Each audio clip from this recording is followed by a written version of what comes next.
Hi everyone, welcome back to your academy, that is Achievers Academy. This side Nisha Sharma. Hope you all are fine. So finally आप सबका एक सबसे बड़ा doubt है कि ma'am estate के लिए एक स्ट्रेटजी शेयर कीजिए बढ़िया सी, थोड़ा सा एग्जाम आ गया तो कैसे हमें मैनेज करना है। तो आज की वीडियो में मैं आपको शेयर करने जा रही हूँ कि विद इन 1 मंथ आप एस्टेट के एग्जाम की तैयारी कैसे कर सकते हैं। सिर्फ तैयारी नहीं, आप उस एग्जाम को क्रैक कैसे कर सकते हैं। सो आज हमारा एक स्ट्रेटजी शेयरिंग वीडियो रहेगी अबाउट द एस्टेट एग्जाम। ठीक है, how to crack STET exam within 1 month. ठीक है, तो 1 मंथ की स्ट्रेटजी हम डिस्कस कर लेते हैं। 1 मंथ से एक दिन कम है, बाकी 1 मंथ ही है पूरा। ठीक है, तो शेयर कर लेते हैं। अब देखिए, एग्जाम की स्ट्रेटजी शेयर करने से पहले एक दो बातें कहूंगी कि आप किसी भी एग्जाम को पढ़ाई के साथ साथ कुछ और चीजें होती हैं जिनसे आप किसी भी एग्जाम को क्रैक करते हैं। तो पढ़ाई के साथ साथ सबसे पहले तो आपके माइंड में एक चीज होनी चाहिए कि कॉन्फिडेंस। ठीक है, आपके माइंड में एक पॉइंट होना चाहिए कॉन्फिडेंस, कि भाई आपके अंदर एक विश्वास होना चाहिए, एक ट्रस्ट होना चाहिए, कॉन्फिडेंस होना चाहिए कि आप इस एग्जाम के लिए फाइट करने जा रहे हो। ये नहीं है कि वो भी फॉर्म भर रही है तो मैं भी भर दूं, मेरी सहेली ने भरा मैं भी भर दूं, लोग कहते हैं एस्टेट कर लो। ऐसा कुछ नहीं है। आपका मन कहता है आपको एस्टेट करना, आपका मन कहता है आपको अध्यापक लगना, आपका मन कहता है कि मुझे पास करना है, तो ही आप उस फॉर्म को भरें। लोगों की भीड़ के लिए, लोगों के कहने पर आप उस फॉर्म को ना भरें, क्योंकि जब आप उस फॉर्म को भर के अपना 100% उस फॉर्म में नहीं देने जा रहे हैं तो वो आपका क्रैक कैसे हो सकता है, सोचो। तो सबसे पहले तो अपने माइंड मेकअप रखो। यदि आपको सच में एस्टेट पास करना है then serious with your exam. Form भरना, कोचिंग लेना, पैसे वेस्ट करना बिल्कुल मत करो ऐसा। यदि आप अंदर से ही नहीं चाहते आपको एग्जाम पास करना, लोगों के कहने से फॉर्म भर रहे हो, ऐसा मत करो। तो खुद से फॉर्म भरो, खुद से मेहनत करो, खुद के अंदर से स्पिरिट लाओ कि मुझे एग्जाम पास करना है। अब किसी भी एग्जाम को पास करवाने के लिए सबसे इंपॉर्टेंट भूमिका निभाता है कॉन्सेप्ट। ठीक है, कॉन्सेप्ट। सिलेबस सबको पता है, ये बातें मैं यहां पर थोड़ा सा इग्नोर करूंगी। एस्टेट आपको पता है आपका 150 नंबर का होगा, जिसमें आपकी जो सीडीपी होगी वो 30 नंबर की होगी। हिंदी लैंग्वेज, अब मैं हिंदी नहीं बोल रही हूं, यहां पर ध्यान दीजिए मैं जो बोल रही हूं हिंदी लैंग्वेज, क्योंकि एग्जाम का सिलेबस चेंज हो चुका है, आपको पता होगा। ठीक है, एंड इंग्लिश लैंग्वेज, मैंने यहां पर लैंग्वेज वर्ड यूज किया है क्योंकि अब आपको हिंदी और इंग्लिश की क्या मिलने वाली है, पैडागोजी मिलने वाली है। देन आपको पता है यहां पर वही आपको मैथ्स, रीजनिंग, हरियाणा जी के 10 मार्क्स ईच, मतलब 30 मार्क्स की मिलने वाली है। फिर यहां पर आपको अपना सब्जेक्ट स्पेसिफाइड सेक्शन मिलने वाला है 60 मार्क्स का। तो ये बातें सबको पता है, इनके ऊपर मैं टाइम नहीं वेस्ट करूंगी। सीधा मुद्दे पे आते हैं कि 1 महीने में आप कैसे पढ़ाई करोगे और 1 महीने में आप कैसे तैयारी करोगे। तो सबसे पहले तो आपको जो काम करना है, वेरी फर्स्ट आपको जो काम करना है वो कॉन्सेप्ट पर करना है। ठीक है, वो आपको किस पे करना है भाई, कॉन्सेप्ट्स पे काम करना है। बच्चों की मैंने एक आदत देखी है, बच्चे क्या करते हैं कि भाई कॉन्सेप्ट हुआ नहीं उससे पहले क्वेश्चंस करने लग जाएंगे। अरे आप क्वेश्चन को कैसे सोल्व करोगे जब तक आपने उस कॉन्सेप्ट को ही नहीं पढ़ा होगा। किसी भी एग्जाम को पास करवाने का जो रामबाण हथियार होता है वो कॉन्सेप्ट होता है। आपने सबसे पहले आपने क्या करना होता है, आपका सिलेबस देखना होता है। और अब की बार तो एस्टेट ने सिलेबस दे दिया है भाई टॉपिक वाइज, तो कोई डाउट ही नहीं है। सबसे पहले आपने अपने सिलेबस को पिक करना। सिलेबस वीडियोस मैंने ऑलरेडी बना दी है, प्लेलिस्ट है एस्टेट 2023 सिलेबस के नाम से, सभी सब्जेक्ट का सिलेबस वहां पर टॉपिक वाइज है। तो सबसे पहले आपने चेकआउट करना अपना सिलेबस, फिर अपने सिलेबस के टॉपिक। तो वेरी फर्स्ट स्ट्रेटजी, एस्टेट है आपका 2 दिसंबर को। ठीक है, एस्टेट है आपका 2 दिसंबर को, तो आपने 20 नवंबर तक, डेडलाइन बोल रही हूं मैं, 20 नवंबर से लेट मत कर देना, नहीं तो हो जाएगी दिक्कत। 20 नवंबर तक आपको सभी सब्जेक्ट्स के जो भी एस्टेट से रिलेटेड, अब सब कहेंगे मैम इतनी जल्दी हम कैसे कर सकते हैं, भाई वो तुम्हारी सिरदर्दी है कि तुम आज से पहले नहीं पढ़ना शुरू हुए। कुछ बच्चे 3 तरीके के बच्चे होते हैं, कुछ शुरू से पढ़ रहे हैं, कुछ आज से पढ़ना शुरू करेंगे, कुछ एग्जाम की बिल्कुल डेट को देख देख के पढ़ते हैं। तो तीनों के लिए अलग अलग स्ट्रेटजी है, तीनों की बात बताऊंगी। ठीक है, ये कॉमन स्ट्रेटजी है। तो सबसे पहले अपने माइंड में आपने क्लियर करना है कि 20 नवंबर तक मेरे जितने भी सब्जेक्ट हैं मुझे उनके कॉन्सेप्ट क्लैरिटी पर काम करना है, कि जो भी टॉपिक वाइज सिलेबस दिया है मुझे सबसे पहले उस सिलेबस को निपटाना है। अब कोई बच्चे पूछते हैं मैम मैं कितने घंटे पढ़ूं तो मेरा एस्टेट पास हो जाए। घंटों से कभी एस्टेट पास नहीं होता, आप ऑथेंटिक पढ़ रहे हो या नहीं पढ़ रहे उससे आपका एस्टेट पास होगा। घंटे कभी मेजरमेंट नहीं होते आपकी सक्सेस के लिए। ठीक है, कि वो 12 घंटे पढ़ा तो कामयाब होगा, कई बार 12 घंटे पढ़ने वाला कामयाब नहीं होता और 2 घंटे पढ़ने वाला कामयाब हो जाता है, क्योंकि 2 घंटे में वो पढ़ रहा है जो पेपर में आएगा, 12 घंटे में पता नहीं कितनी दुनिया भर की रामायण पढ़ रहा है, तो वो मैटर नहीं करता है। ठीक है, तो हमेशा आपको जो कॉन्सेप्ट पढ़ना है वो एग्जाम ओरिएंटेड पढ़ना है। अब ma'am how we come to know the exam oriented content, तो you can take proper guidance from from any teacher, then you move on the previous year questions, किस टाइप के questions यहाँ पर पूछे जाते हैं, थोड़ा सा ओवरव्यू वहां से हम ले लेते हैं कि कॉन्सेप्ट किस तरीके से आएगा। फिर आपका जो भी चैप्टर है, आप कभी भी उस चैप्टर को ऊपर ऊपर से ना पढ़ें, आप उस चैप्टर से जुड़े हर पहलू को करेंगे। कहते हैं ना एक अप्रोच, 0 से 100% आपको होल अप्रोच पे काम करना है, उस चैप्टर से जुड़ी हर एक बात को पूछना है, चाहे पेपर वाला मुश्किल दे चाहे आसान दे, आपने उस चैप्टर को 0 से 100% पढ़ लिया, भाई जैसा मर्जी क्वेश्चन दे दे, हमें टेंशन नहीं है, ठीक है। तो 20 नवंबर तक आपको कॉन्सेप्ट करना है। साथ में कॉन्सेप्ट जब आपका हो जाता है, आपको लगे यार मेरा सभी सब्जेक्ट का कॉन्सेप्ट बहुत ही बेस्ट है, तब आपने जो लास्ट के 10 दिन बचेंगे, इन लास्ट के 10 दिन फुल डे आपने सिर्फ प्रैक्टिस लगानी है 30 नवंबर तक, ठीक है। 30 नवंबर तक आपने क्या करना है भाई, प्रैक्टिस लगानी है, जिसके अंदर ओवल और इनकी भी प्रैक्टिस होगी, प्लस आपकी जो PYQ होंगे, मतलब आपको ज्यादा पढ़ना पड़ेगा क्योंकि टाइम कम है, तो आपको पूरी प्रैक्टिस लगानी है जिसमें PYQs है और सब कुछ है, ठीक है। ये उन स्टूडेंट्स के लिए है जो आज से ही पढ़ना शुरू कर रहे हैं, 1 महीने की स्ट्रेटजी। लेकिन अब कुछ स्टूडेंट ऐसे हैं, मैडम हम तो पढ़ चुके हैं कॉन्सेप्ट, हमारा तो कॉन्सेप्ट क्लियर है, हमें तो कॉन्सेप्ट की दिक्कत ही नहीं है मैडम, मेरा तो कॉन्सेप्ट डन है, मैं तो पढ़ चुका हूं आपके साथ। अब भाई आपका कॉन्सेप्ट डन है तो सीधी सी बात है, आपको क्या करनी है, आपको 15-20 तारीख तक जिनका कॉन्सेप्ट डन हो चुका है, क्योंकि बहुत सारे बच्चे ऐसे हैं जो शुरू से पढ़ रहे हैं, जिनको पता था कि एस्टेट दिसंबर में आना है, जो नोटिफिकेशन का वेट नहीं करते हैं और उनका कॉन्सेप्ट डन है ऑलरेडी, ठीक है। अब जिनका कॉन्सेप्ट डन है, आप 20 नवंबर तक क्या करेंगे, आप 20 नवंबर तक सिर्फ प्रैक्टिस करेंगे, ऑल ओवर सारे सब्जेक्ट का प्रैक्टिस करेंगे, सिर्फ प्रैक्टिस आप करेंगे। और जो ये लास्ट के 10 डेज आपके पास बच जाएंगे, लास्ट के 10 डेज जो बच जाएंगे, इसमें आपको अगेन अपना कॉन्सेप्ट रिवाइज करना है।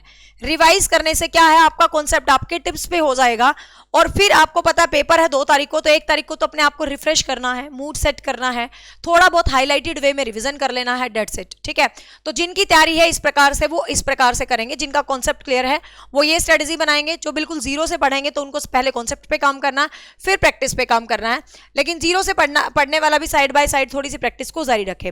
फिर तीसरे किस्म का बच्चा ये होता है जिसका ना तो कॉन्सेप्ट क्लियर है, ना ही जिसका पढ़ने में दिमाग है, और बस वो टाइम पास कर रहा है। तो भाई कोई बात नहीं, तुम टाइम पास करो, जो GMI मैराथन्स वगैरह पढ़ी है उनको देख लो, मतलब उसी में भला हो जाए क्या थोड़ा बहुत, ठीक है। तो आप इस तरीके से अपने कॉन्सेप्ट को पढ़ेंगे। अब बात आती है मैम फोकस्ड एरिया, क्या आपको पढ़ना है, क्या आपको छोड़ना है, ये चीजें बहुत मैटर करती हैं कि क्या मोस्ट डोमिनेटिंग है। तो अब तो एस्टेट हो गया है आसान, पहले की कंपैरिजन में आसान, क्योंकि यहां पर देखिए अब एस्टेट पास करने का जो रामबाण हथियार है, रामबाण पैनेशिया, अब आप ये मत सोचना कि मेरा सब्जेक्ट है या मेरा बैच है, मैं इसलिए बोल रही हूं, मतलब मैं एक जनरल ओवरव्यू बता रही हूं। एस्टेट आपका पास होएगा तो सिर्फ इस सब्जेक्ट से, रीजन बताती हूं क्यों, क्योंकि अब एस्टेट के अंदर आ गई है पेडागोजी। ध्यान से समझिएगा, पहले का पैटर्न बदल चुका है कि किसी की हिंदी ग्रामर स्ट्रॉन्ग है, किसी की इंग्लिश ग्रामर स्ट्रॉन्ग है, किसी का मैथ स्ट्रॉन्ग है, किसी का ईवीएस स्ट्रॉन्ग है, किसी का एसएस स्ट्रॉन्ग है। तो क्या है, आप लोगों को अपने अपने सब्जेक्ट्स के दम पर भी आप एग्जाम को क्रैक कर पाते थे। लेकिन अब यदि मैं एस्टेट की बात करूं तो 30 नंबर CDP, 15 नंबर फिर pedagogy Hindi, 15 number pedagogy English, subject में भी 10-10 नंबर की पेडागोजी आपकी चली गई, तो 30, 40, 50 क्वेश्चंस लगभग आपके पेपर में, ये लगा लो 50 से 60 क्वेश्चन तो आपके पेपर में कहीं ना कहीं पेडागोजी के ही आ गए, ठीक है। तो 50-55 क्वेश्चन तो कहीं ना कहीं CDP पेडागोजी से ही रिलेटेड आ गए। तो इसकी वेटेज अब इस बार एग्जाम को पास करने में सबसे ज्यादा है, मतलब you should focus on your language content and as well as CDP मैंने क्यों बोला है, क्योंकि CDP के जितने भी लास्ट चैप्टर्स होते हैं ना, CDP के हम जितने भी लास्ट में चैप्टर पढ़ते हैं, जिसमें हम एजुकेशन मैगजीन्स पढ़ते हैं, असेसमेंट पढ़ते हैं, इवैल्यूएशन पढ़ते हैं, NCA पढ़ते हैं, RT पढ़ते हैं, शिक्षा के सूत्र पढ़ते हैं, विद्या पढ़ते हैं, democratic method, teacher centred method, ये क्या होते हैं सारे, ये सारे असेसमेंट क्या होते हैं सारे, ये सारी पेडागोजी तो होती है। थॉट्स पढ़ते हैं, लैंग्वेज पढ़ते हैं, ये सारी पेडागोजी तो होती है। ये सारे के सारे टॉपिक जो तुम यहाँ पढ़ोगे, ये तुम्हें हिंदी में मिलेंगे, ये तुम्हें इंग्लिश में मिलने वाले हैं, कहीं ना कहीं सारे के सारे टॉपिक मिक्स मैच होते हैं। अब आपका एक डाउट होएगा, मैम क्या हमें ग्रामर पर काम करना है हिंदी इंग्लिश की या नहीं करना है, ठीक है। अब ध्यान से सुनिएगा, अब देखिए ग्रामर जो है आपको डायरेक्टली नहीं पूछी जाएगी, जो ग्रामर है हिंदी और इंग्लिश की वो आपको डायरेक्टली नहीं पूछेंगे, मतलब जैसे पहले आते थे 15 के 15 पेट क्वेश्चन ग्रामर के, अब भाई ये आपको पैसेज देगा, ठीक है। अब ध्यान से सुनना, पैसेज में मान ले 2 पैसेज भी दे रहा तो 4-4 नंबर की एवरेज भी लगा ले तो 8 नंबर के तो ये आपको पैसेज देगा। अब मान लो ये आपको पैसेज दे रहा है तो ध्यान से समझिएगा, पैसेज के अंदर जो क्वेश्चन देगा ना, उस क्वेश्चन के अंदर ये ग्रामर पूछेगा, ठीक है, उस क्वेश्चन के अंदर ये ग्रामर पूछेगा। अब आपको अपना दिमाग लगाना है, अब इतनी तो तुम आज तक पढ़ते हो, इतना तो आपका ग्रामर पर फोकस होगा ना, अब आपने खुद का दिमाग लगाना है कि कोई एस्टेट पोस्टपोन नहीं होगा, 2 तारीख को है भाई, ऐसा हो एस्टेट पोस्टपोन होता हो तो ठीक है, ग्रामर को भी पढ़ लो, हिंदी वाली को, इंग्लिश वाली की जरूरत नहीं है। लेकिन एस्टेट तो 2 तारीख को ही है। अब दिमाग क्या लगाना है, ध्यान से सुनो। तो आपको ग्रामर पर टाइम नहीं स्पेंड करना है फिलहाल के लिए, क्योंकि भाई एस्टेट के नए सिलेबस के अकॉर्डिंग है ना, हमने तो ग्रामर को पढ़ा, पूरा भी करा है, लेकिन एस्टेट के नए सिलेबस के अकॉर्डिंग आपको ग्रामर को नहीं पढ़ना है। तो आपने ग्रामर के कुछ चैप्टर हैं, जैसे कि समास क्वेश्चन में उठा सकता है, ठीक है, संधि में भी क्वेश्चन के बीच में उठा सकता है, कई बार क्वेश्चन के बीच में सर्वनाम का चैप्टर भी उठा लेता है। तो मतलब कुछ बेसिक से चैप्टर हैं जो उठा सकता है। अब आप लोग इतने दिन से पढ़ते आ रहे हो हिंदी ग्रामर, आपने इतने एग्जाम्स दिए हैं, और डेली यदि आप मेरे साथ यूट्यूब पे प्रैक्टिस करते हैं तो आपका इतना तो कॉन्सेप्ट क्लियर होगा कि you can easily pick out your grammar questions. यदि आ भी जाता है पैसेज के बीच में, that is not damn sure. Hindi के पैसेज के बीच में तो लिखा हुआ है कि ग्रामर का क्वेश्चन डलेगा, हिंदी का जो सिलेबस है उसके पैसेज के बीच में लिखा है कि ग्रामर का क्वेश्चन डलेगा, लेकिन इंग्लिश वाला जो सिलेबस है उसके बीच में नहीं लिखा कि ग्रामर का डलेगा, ठीक है। तो हिंदी वाले में मान के चलो आप समास कर सकते हो, संधि कर सकते हो, सर्वनाम कर सकते हो, विशेषण का क्वेश्चन तो नहीं डलता पैसेज में ज्यादा, ठीक है। संधि का डल सकता है, समास का डल सकता है, सर्वनाम का डल जाता है, कई बार इस तरीके से पैसेज में क्वेश्चन डल सकता है, ठीक है। तो पैसेज पे काम करना है। साथ में लैंग्वेज पेडागोजी के गिने चुने लेसन है, आपको लैंग्वेज के स्किल्स पे काम करना, लैंग्वेज के बैरियर्स पे काम करना, लैंग्वेज की कैरेक्टरिस्टिक पे काम करना, मल्टीलिंग्विज्म पे काम करना है, और लैंग्वेज के अंदर असेसमेंट और टीएलएम की क्या इंपॉर्टेंस है, बहुत ही लिमिटेड सा क्राइटेरिया है, उसके ऊपर आपने काम करना है, ठीक है। लेकिन लिमिटेड क्राइटेरिया है, बच्चे गलती क्या करते हैं, अब वो लैंग्वेज स्किल को ऐसे पढ़ते हैं, LSRW, listening speaking reading and writing, listening की ये वैल्यू है, रीडिंग का ये वैल्यू है, तभी तो उनका क्वेश्चन रह जाता है। अब ये लैंग्वेज स्किल्स भी 2 घंटे की क्लास में लगते हैं, 2-2.5 घंटे। इनके अंदर हर जो स्किल है ना, हर स्किल के अपने अपने टाइप हैं बहुत सारे, इंटेंसिव लैंग्वेज, एक्सटेंसिव लैंग्वेज, द्रुत पाठन, व्रे पाठन, ये पाठन, हर किसी के बहुत सारे टाइप और बहुत सारी विधियां हैं, और आपके एग्जाम में जो क्वेश्चंस निकलते हैं वो उन टाइप और विधियों में से निकलते हैं, और आप ऊपर से लिसनिंग स्पीकिंग रीडिंग राइटिंग पढ़ लेते हैं। तो बस ये डिफरेंस है कि उसको डीप पढ़ना है, कंटेंट को शॉर्टन नहीं करना है, किसी चीज को ऊपर ऊपर से नहीं पढ़ना, चाहे वो लैंग्वेज है, चाहे आपका CDP है, चाहे आपका सब्जेक्ट है, कुछ भी है, ठीक है। फिर आपके सब्जेक्ट में तो टॉपिक गिवन ही है, आपने सब्जेक्ट को तो छोड़ना ही मत, क्योंकि टॉपिक ही दे दिए। पहले तो ये होता था मैम मैं नेट वाला पढ़ूं, मैं ये पढ़ूं, मैं वो पढ़ूं, पढ़ाना पढ़ूं, अब तो टॉपिक है, तो टॉपिक्स तो आपको पढ़ने ही पड़ेंगे, ठीक है। तो इस तरीके से आप पढ़ोगे तो आप बहुत इजीली अपना स्ट्रेटेजी बना के चीजों को क्लियर कर सकते हो, ठीक है। अब एक सबसे बड़ा जो मुद्दा है, मतलब कहते हैं ना यूट्यूब इज पॉजिटिव और नेगेटिव, बोथ, दोनों चीजें हैं। मैं बेशक यूट्यूब पे खड़ी हूं, बट मैं जनरल बता रही हूं। एक सबसे बड़ा, आप लोग बहुत सारा डिस्ट्रैक्शन क्रिएट करते हैं। देखो, मेरी जिंदगी का एक थॉट है कि हर अध्यापक अच्छा पढ़ाता है, हर अध्यापक का सपना होता है कि उससे जुड़ा बच्चा कामयाब हो। तो आप लोग क्या करते हो, आप लोग भटकते रहते हो। मैंने देखा है, स्टूडेंट मुझे बताते रहते हैं, स्टूडेंट क्या करते हैं, एक ही टॉपिक को 50 टीचर्स का देखते हैं। मेरी बात को ध्यान से समझना, आपने 1 दिन लगाना है, 2 दिन लगाना है, आपने क्या करना है, आपने 1 दिन लगाना है और 2 दिन लगाना है, ठीक है। मैं नहीं कहती मेरा देखो, जिसका भी आपको अच्छा लगे, जो भी टीचर अच्छा लगे, क्योंकि सभी टीचर दुनिया में अच्छा होते हैं, सभी टीचर चाहते हैं उसके बच्चे का भला हो, कोई भी टीचर बेकार नहीं होता इस जहान में, मेरी तो ये थॉट है, ठीक है। अब यहां पर ध्यान से सुनिएगा, आपने करना क्या, आपकी प्रॉब्लम क्या होती है, आप एक ही बात को, एस्टेट का नोटिफिकेशन आ गया, इस बात को 15 टीचर बनाएंगे तो आप 15 टीचर की वीडियो देखोगे। It means you are wasting your 15 precious hours, ठीक है। ये 1 महीना है भाई, जान लगा दो या जाने दो, क्योंकि 2024 में नौकरी भी आने की संभावना आपको पता है। फिर काश के लिए कोई जगह नहीं है कि काश में पढ़ लेती। अब आपने क्या करना है, आपने 1 दिन लगाओ और आप 2 दिन लगाओ, ठीक है। आप 1 दिन लगाओ और आप 2 दिन लगाओ, और आप YouTube पर आपको जहां जो बेस्ट लगे आप अपने दिमाग में चेकआउट कर लो कि भाई मुझे ये वाला टीचर बढ़िया लगा है और ये वाला टीचर बढ़िया लगा है, ठीक है। अपने सब्जेक्ट के लिए कोई कर लो, हिंदी, इंग्लिश, मैथ, साइकोलॉजी, भाई जो जो आपका दिल करे, जो आपकी रिक्वायरमेंट है, आप उस टीचर के ऊपर फेथ करो, ठीक है। अपना जो आपने अपना अध्यापक चुन लिया तो आपने तो उसको चुन लिया, अब उसकी सिरदर्दी है आपको पास करवाना, ठीक है। तो आप है ना, एक टॉपिक के लिए 50 जगह मत घूमो, आप अपने टीचर पर ट्रस्ट करो, और आप क्या करो, जो भी चैनल्स आपको पसंद हैं 1-2 दिन लगा के उनको सब्सक्राइब करके रख लो। अब उसके अलावा फिर आपको रोज रोज चैनल मत ढूंढो, रोज रोज मत भटको, उससे आपका टाइम वेस्ट होता है। फिर जो आपने अपने मेंटोर सेलेक्ट कर लिए, आपने कुछ सोच के टाइम लगा के अपने मेंटोर्स को सिलेक्ट किया है, फिर अपने उन्हीं मेंटोर्स के साथ आप काम करें, ठीक है।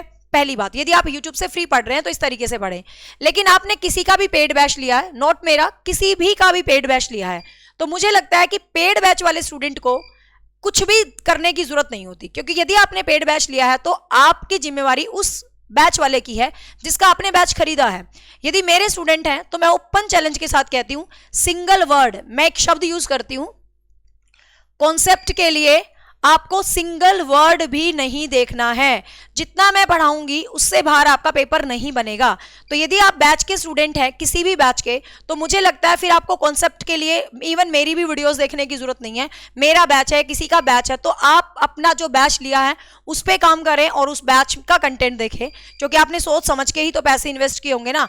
यदि आपने हमारा बैच लिया तो मैं बोलती हूँ एक शब्द भी बाहर से नहीं पढ़ना बैच से, ठीक है। सिर्फ आपने प्रैक्टिस करनी है। तो आप क्या करेंगे भाई, मैक्सिमम प्रैक्टिस करेंगे, क्योंकि practice makes a man perfect, और because women's are always perfect. It's just joking, gender biases, ठीक है। तो आप मैक्सिमम प्रैक्टिस करेंगे और मैक्सिमम प्रैक्टिस करेंगे और अपने आप को बेस्ट बनाएंगे। और मेरी बेस्ट विशेज आपके साथ है। यूट्यूब पर डेली प्रैक्टिस चल रही है, हिंदी, इंग्लिश, लैंग्वेज, पैडागोजी, सारी प्रैक्टिस है। प्लेलिस्ट विजिट करो, बहुत सारा मैंने यूट्यूब पर पढ़ा रखा है। किसी को ऐप ज्वाइन करना है तो वहां बिल्कुल सिस्टमैटिक है, सिलेबस लगभग खत्म हो जाएगा 5-7 दिन के अंदर। पहले खत्म हो गया था मेरा तो, लेकिन नया आ गया तो उसको पढ़ा रही हूँ फिलहाल।